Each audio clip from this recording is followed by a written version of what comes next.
Hello, and welcome to the Beyond Borders podcast, the podcast that explores topics related to international trade. This podcast is brought to you by Buckland. For over 70 years, Buckland has been working to help companies across the world experience global trade in a better way. As a customer-focused company, we provide you with a single source of unmatched customs brokerage, trade managed solutions, freight forwarding, trade technologies, and warehousing and distribution services. I'm your host, Jenny Kaus, Marketing Coordinator at Buckland, and today I am speaking with our guest, Sarah McMillan. Sarah is the Customs Professional Education Coordinator at Buckland and holds her Certified Customs Specialist designation in Canada. Sarah trains our new operations employees and ensures that our team has the most up-to-date information that they need to provide our customers with the best service. Welcome to the podcast, Sarah. Thank you for having me, Jenny. Today, Sarah and I will be discussing the Harmonized system, or as it's short formed as HS, which are the common terms for the Harmonized Commodity Description and Coding System. This is an international standard maintained by the World Customs Organization, as the WCO, which classifies trade products for member countries. This identification system helps determine which tariffs are applicable to items and dictates the amount of duty paid. If you have any questions about this podcast or about the Harmonized system, I would encourage you to reach out to our customer service group at csagroup@buckland.com. So, Sarah, when did the HS system come into effect? It came into effect in 1988. It's maintained by the World Customs Organization, and it's overseen by a location in Brussels, Belgium, with over 200 member countries. Wow. I've seen the full catalog of HS codes, like this piece that we're talking about, and it is enormous. It's, got a vast array of items that are imported every day. So this is a really large amount of information. How is this broken down, kind of categorized, organized? How does that work? The HS is organized by economic activity or component materials in a fairly logical manner. It's divided into 21 sections, which are then subdivided into 99 chapters and then subdivided again into over 5,000 headings and subheadings. Great.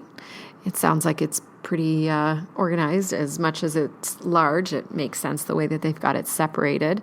So no matter where you go in the world, is the HS the same for every country? The first 6 digits are international. Oh, of those codes. Of the codes, yeah. And then from there, there's differences per country. Oh, okay. And so how are these HS codes used?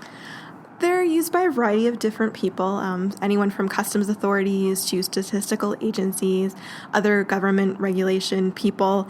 They monitor them. They look at the control of the import and export of the commodities. And then individual companies use the HS codes to calculate the total cost of the imports of their products and parts, and sometimes to help them identify selling and sourcing opportunities abroad. Can you give me an example? I realize that this coding system is a very visual thing to look at, so it might be challenging on the medium of a podcast, but if you could give us an idea to help illustrate how they work through explaining that to us. So for a real-life example, how about we talk about some coffee? Sure. Everybody loves coffee, so, However, ironically, you and I don't, do we? I don't think we do, no. Canadian HS codes have a structure of 10 digits.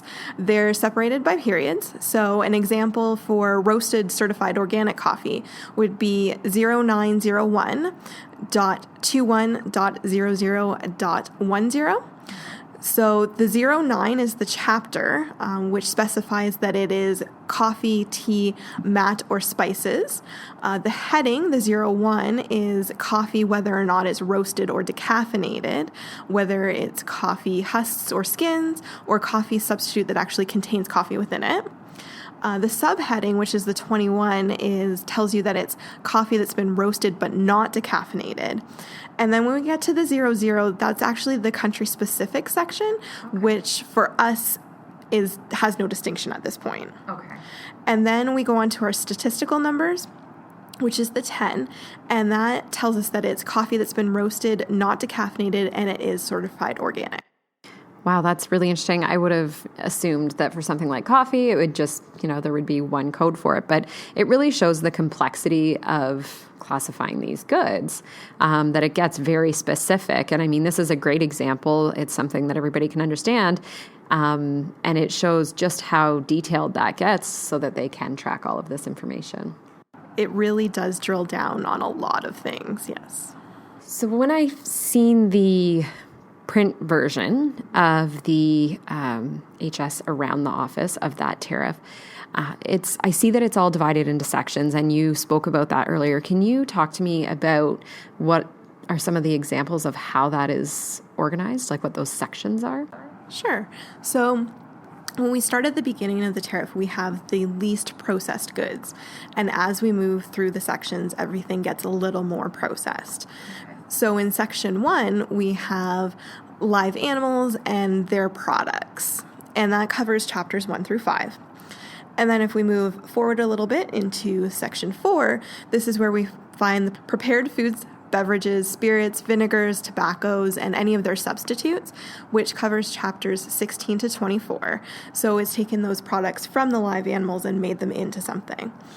And then as we move down to section 9, we have some wood and wood articles, which covers our chapters 44 to 46. And moving ahead again to section 16, we have the machinery and mechanical appliances, which is for chapters 84 and 85. So the interesting thing too is, and we have the advantage that we have this in front of us and we're looking at it. But for those who are listening, that kind of talks about the scope and what those different sections are. But here's an interesting example. So when you look at, let's say, section 15, and you have base metals and articles of base metals. You then move into chapter 16, and then you mentioned you have machinery and mechanical appliances. Then section 17 is vehicles, aircraft, and vessels and associated transportation equipment. So that's interesting because you see, even in those 3 steps, when you talk about that progression, there's that exact progression you're talking about. You have the metal, you make the metal into parts, and then you make the parts into whatever the end product is, whether it's a machine or a vehicle. So you can see that, and I see that replicated as well, where it's talking about, for example, vegetable products, and then it moves into vegetable fats. Then it moves into, the next part, like spirits, vinegar, like where it's showing that progression happen. So that's very interesting to see the different things, what they can mean, and then as they get to those. So that's a great way to categorize this. Yeah, so it allows you to move through the process as you go logically, which is hopefully what everybody's using to use these tariffs. So the term classification is one that I've heard used, and I understand that this applies to assigning an HS code to a product. And I will also say in the same conversation, this podcast is part of, we'll call it like a 2-part series. In this one, we're going to talk, we're talking about the basics of HS. And then in the next one, we're going to be talking with Nick from our compliance department, and he's going to really walk us through the specifics of classification and how all of that works. So we'll get into some real depth with Nick on the classification because that is his day-to-day. That's what he does. But I'm wondering if for the sake of this podcast, you might be able to give me an idea of what classification refers to when it comes to HS. So we need a couple of different things to be able to arrive at the final classification. So classification is assigning that tariff code or the HS code to an item. Right. It's getting to that point where we have that final piece of information that we can send to customs and let them know what is being imported. Gotcha. So when we're looking for that, we need to have a detailed product description to make sure that we know exactly what we're talking about. We also have to know product knowledge of what we're using that product for in the end. Because when you're looking at certain products, there's lots of different end uses for those. We also have to know what it's made out of. So as an example, if you have a seal, you can have plastic seals, metal seals, cork seals, rubber seals. So that helps us determine where we need to start when we're looking at the different chapters and sections and so on. And then depending on what type of product we're looking at, We may need lengths or width measurements. Sometimes we need to know output measurements if it's certain types of machinery, that kind of thing, to determine what section we're headed into. Great. What are some of the rules regarding HS codes? The WCO has rules that apply to the classification of goods and how we achieve those classifications. They're called the General Interpretive Rules, or the GIRs. The big thing with these is that we need to remember that they have to be followed in order. Oh, okay. So these are laid out into 6 rules, which are used by the 200 member countries of the WCO.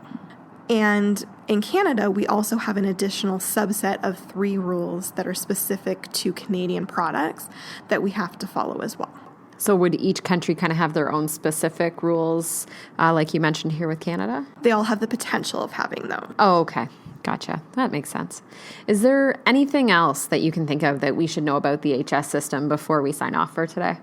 An understanding of the harmonized system is essential when you're importing and exporting in North America.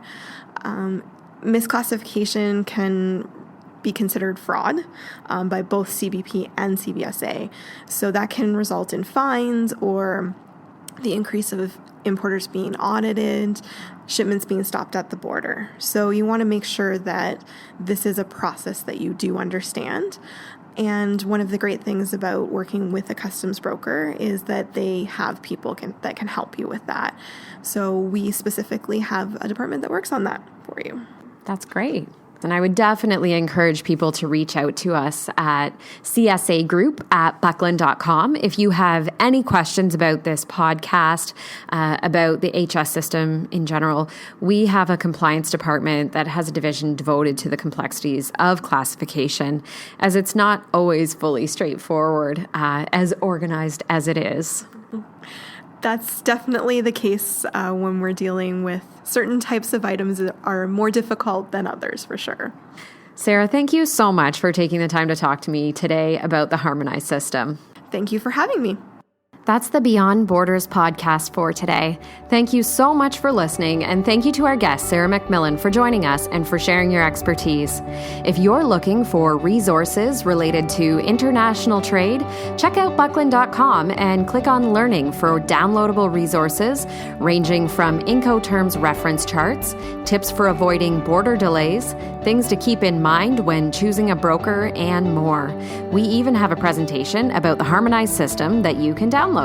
Also, be sure to sign up for our weekly newsletter through our website to receive a roundup of the latest trade news delivered right to your inbox. Please feel free to reach out to us through our website's Contact Us page, through Twitter, where our handle is @BucklandTweets, or on our LinkedIn company page.